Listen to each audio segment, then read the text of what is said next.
Allah tidak boleh ditranslate dalam apa je perkataan bahasa dan sebagainya. Saya cakap tak boleh, tak boleh. Ada seorang ahli parlimen hantar mesej pada saya, dia kata, Ustaz, kalimah Allah bukan nama Tuhan. Kalimah Allah itu ialah kalimah bahasa Arab yang membawa maksud Tuhan. Ini tangan dalam bahasa Melayu. Yadun dalam bahasa Arab. Ya dalam bahasa Hindustan. Hand dalam bahasa Inggeris. Yadun, tangan, ya, hand. Benda yang serupa, iaitu tangan. Allah itu bahasa Arab. God itu bahasa Inggeris. Melayu bahasa Tuhan. Jadi kalau orang nak gunakan Tuhan boleh, nak gunakan God boleh, nak gunakan Allah boleh. Sebab maksudnya ialah Tuhan. Bukan nama Tuhan. Saya jawab, nama Tuhan kita apa? Tidak ada nama. Sebab hanya Tuhan ada nama, dia sudah menyerupai makhluk. Amboi. Allah tidak boleh menyerupai makhluk dalam tadi ayat sebab Muslim. Laisa kamitslihi tidak sama. Allah tidak ada nama katanya. Habis saya jawab bismillah dengan nama Allah itu apa? Allahu Rabbi, Allah Tuhanku. Di mana letaknya? Dia kata macam apa masalah orang kafir nak menggunakan kalimah Allah dalam Bible? Apa masalah dia? Sebab dia kata, Allah itu hanya satu perkataan dalam bahasa Arab yang dalam bahasa Melayunya ialah Tuhan. Jadi macam mana Ustaz nak gunakan God? Macam mana Ustaz boleh guna hand? Ustaz juga boleh guna tangan, Ustaz boleh guna yadun. Macam itulah mereka boleh guna Allah atau God atau Tuhan. Sebab maksudnya semua sama. Tuhan, bukan Allah. Saya tanya tadi sekali, Tuhan kita nama apa?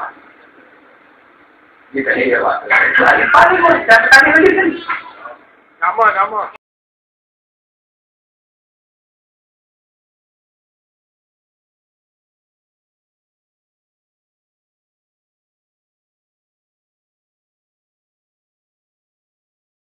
Adakah orang Melayu Islam apabila mereka tidak puas hati dengan isu ini, mereka tidak puas hati kerana cetusan ataupun adanya provokasi politik semata-mata, ataupun sebenarnya memang terbit juga daripada hati dan perasaan mereka yang tak puas hati?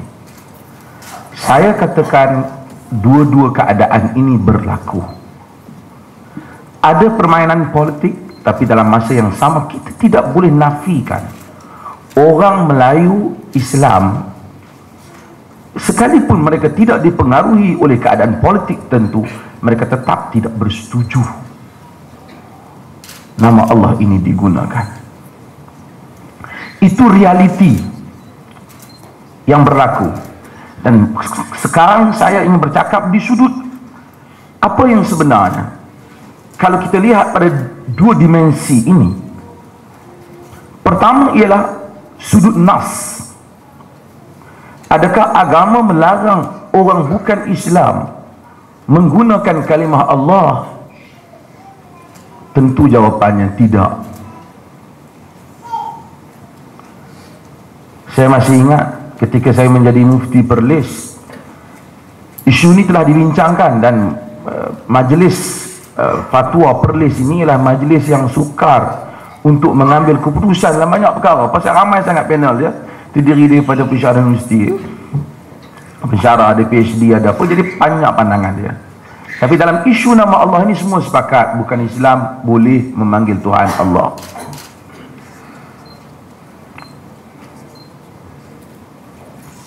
Mereka boleh memanggilnya.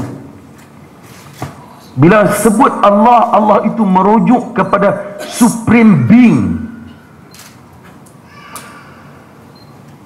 merujuk kepada Zat yang Maha Suci itu Allah. Quran sebut hal ni.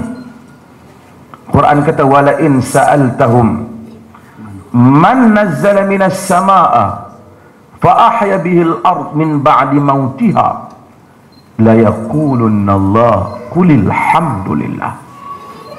Jika ditanya mereka, yakni orang-orang musyrikin Mekah yang menentang Nabi itu, siapakah yang menurunkan hujan daripada langit? dan menghidupkan bumi setelah ia mati, nescaya kufar Quraisy itu, musyrikin, akan menyatakan Allah. Katakanlah Muhammad, alhamdulillah, syukur kerana kamu mengaku, alhamdulillah, kamu mengaku kepada Allah.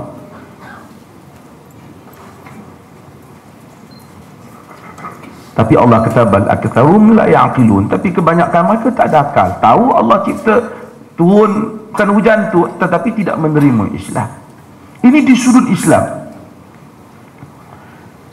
Banyak nas-nas tentang walain sa'altahum ni, walain sa'altahum man nazzala minas sama'i ma'a, walain sa'altahum man khalaqas samawati wal ard la yaqulunna Allah. Jika ditanya orang musyrikin siapa yang mencipta langit dan bumi, nescaya mereka menyatakan Allah.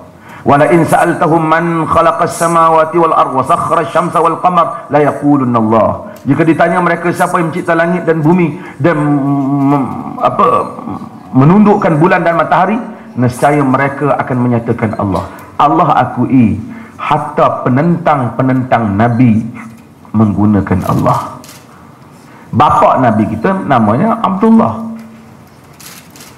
Abdullah yang namanya Abdullah, nama tu bukan diberi oleh Nabi. Abdullah tu maksud hamba Allah.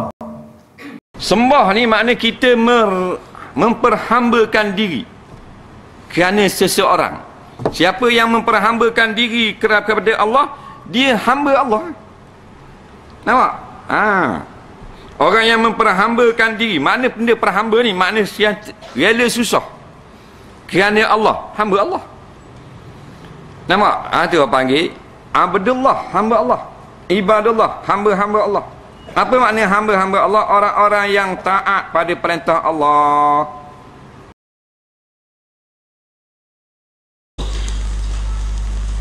Ataupun kalau kita kaji kitab-kitab lain, contohnya Chandogya Upanishad, buku 6, bab 2, ayat 1, di dalam bahasa Sanskrit berbunyi Ekam Evat Vityam, yang bererti Tuhan itu satu, tidak ada yang nombor 2, serupa dengan Kul huwallahu ahad.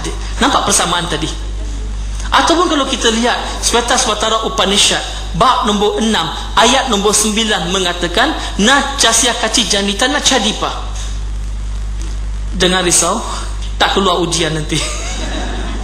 Apakah artinya? Tuhan, tidak ada Tuhan lain yang lebih besar darinya ataupun ibu bapa. Tuhan tak ada ibu bapa. Serupa dengan lam yalid walam yulad.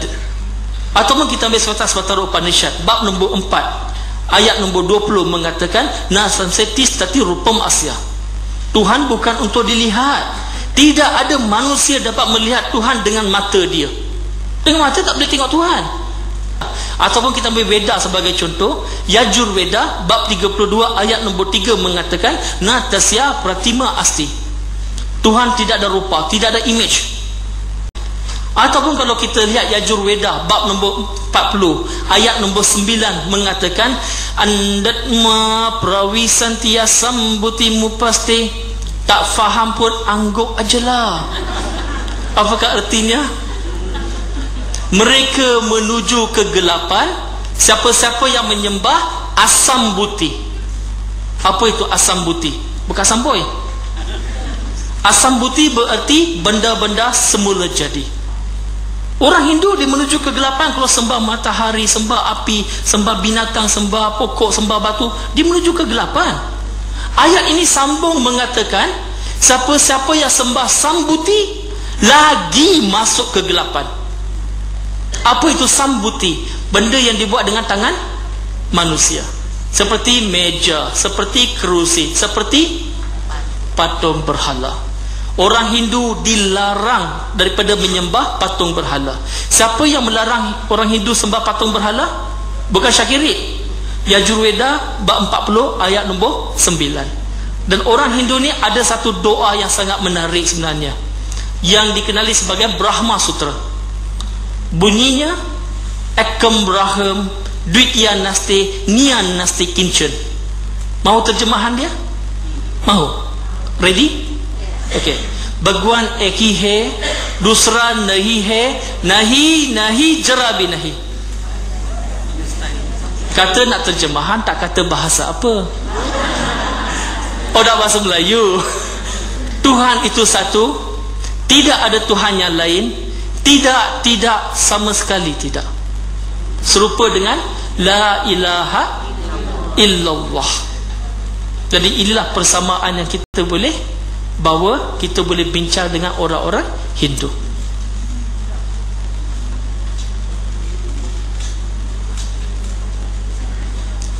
Tetapi apa yang kita lihat hari ini, orang-orang Hindu sembah semua adalah Tuhan, betul tak?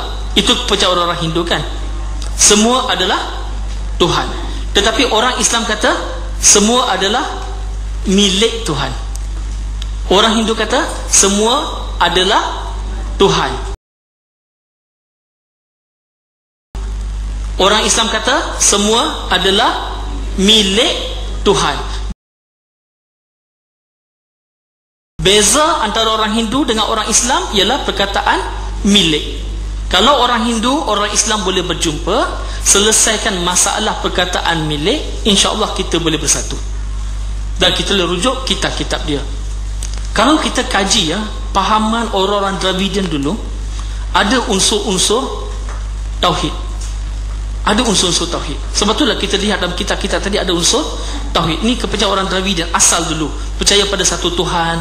Tuhan bukan lelaki, bukan perempuan. Soal kalimah Allah. Allah tidak boleh dijantankan. Allah tidak boleh dibezinakan. Allah tidak boleh dianakkan. Allah tidak boleh dibapakkan.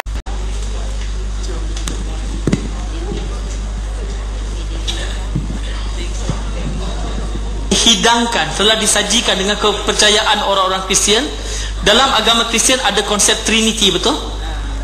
Orang Hindu pun tak kurang hebatnya. Orang Hindu pun ada konsep Trinity dia yang tersendiri.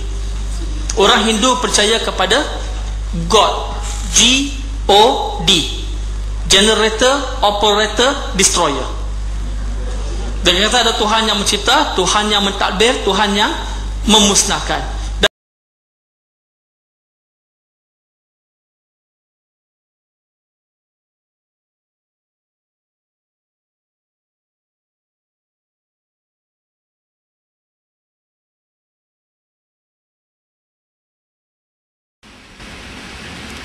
Pendapat ulama moden sekarang menegaskan Allah duduk bersila di arah. Pendapat ulama moden sekarang menegaskan Allah duduk bersila di arah. Pendapat ulama moden sekarang menegaskan Allah duduk bersila di arah. Ibadah paling besar adalah ibadah hati. Ibadah hati itu namanya akidah. Ibadah yang paling besar adalah ibadah hati. Sebab Allah tidak melihat kepada sembahyang kita dulu, tidak melihat kepada puasa kita, tidak melihat kepada haji kita. Yang pertama dilihat akidah kita. Ibadah paling besar adalah ibadah hati. Ibadah hati itu namanya akidah. Ibadah yang paling besar adalah ibadah hati. Sebab Allah tidak melihat kepada sembahyang kita dulu, tidak melihat kepada puasa kita, tidak melihat kepada haji kita. Yang pertama dilihat akidah kita. Ibadah paling besar adalah ibadah hati. Ibadah hati itu namanya akidah. Ibadah yang paling besar adalah ibadah hati. Sebab Allah tidak melihat kepada sembahyang kita dulu, tidak melihat kepada puasa kita, tidak melihat kepada haji kita. Yang pertama dilihat akidah kita.